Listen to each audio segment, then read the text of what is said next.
Hello! Practice programs in Python continues. So set 1 here is going to carry on with the rest of the programs. In the previous video, you were given the introduction to the first program and very minor syntax introduction. So please get ready for carrying on with the second the second part of the first set. Okay? Fine. So now we are going to do the second question. This one says, Bondhu Express, Bondhu means friend. Bondhu Express had n number of coaches where the capacity of each coach was 80 passengers. Input the number of coaches that Bondhu Express has. Calculate and print the total number of passengers that were traveling in a journey, assuming that all the coaches were full. Because some assumptions we have to make, and later on the programs become more and more flexible, and then they can include more other varieties, right? So now let me open Python and show you how the syntax is going to get read out, right?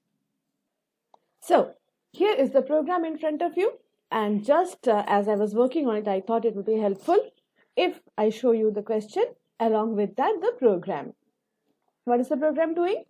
You see, it is entering. So the work is to input the number of coaches.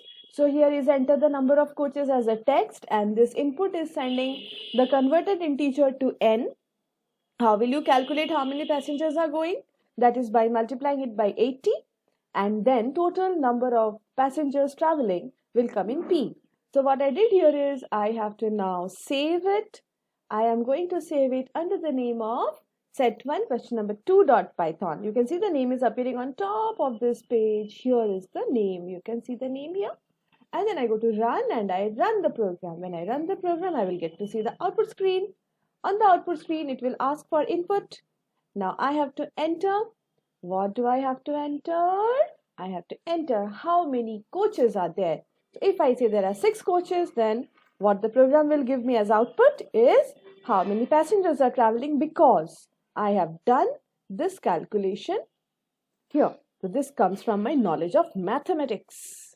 Total number of passengers traveling is 480. Fine. So now let me go to question number 3. Wait. Yes. Question number 3 is saying accept the height and base of a triangle and display its area. And he has even given the formula. Whenever there is a question given, if there is a formula involved, then formula has to be either given or you have to find out. Now what is the area of a triangle? It says 0.5 into height into base. So what do I need to input? I need to input the height and the base, because the height and base will be required with their values for area to be calculated. For a special case, we are going to find out the area after taking input of the height and the base. So we come to the program, and let me write the program for you. So here is the program for you. Calculation of the area of a triangle.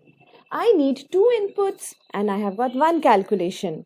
So the first input, I need the height. So I input the height. I need the base. So I input the base. Then I calculate the area with the formula. Then I print the area, right? So I need to show this to you now. So I am saving it, and then I am going to run. If I run it, then I will get to see the output screen where the input will be asked. Can you see the input is being asked? Input, enter the height. So here is enter the height. If I enter the height as 10 and then enter the base, then if I enter the base as height is 10, let the base be 8. Area of the triangle is 40. Right. If you want, you can run the program once again. And when you run the program once again with another set of value, what will appear is the program will ask for another value of height. This time I am free to give some other value of height. I can call it 20. And I can also enter the value of base, which can be something else also. I can enter it as 15. Then what will happen? Area of the triangle will be 150. Right? And then I would like to show this modification also to you. Right, there's a modification coming up. Right, so presenting before you a modified previous code. Can you sense what is it? It is enter the height in centimeters. So let me save it I can use the shortcut keys of saving and running also. And then let me run it. You see, the modification is saying that enter the height in centimeter. This means that I don't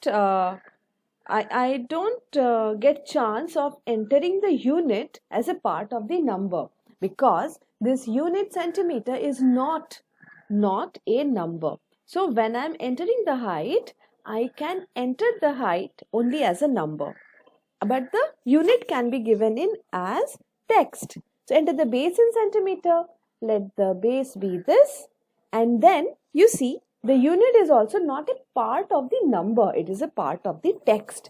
Hence the unit is coming as SQCM after the result as a text, right? So this one is also now reaching the time frame.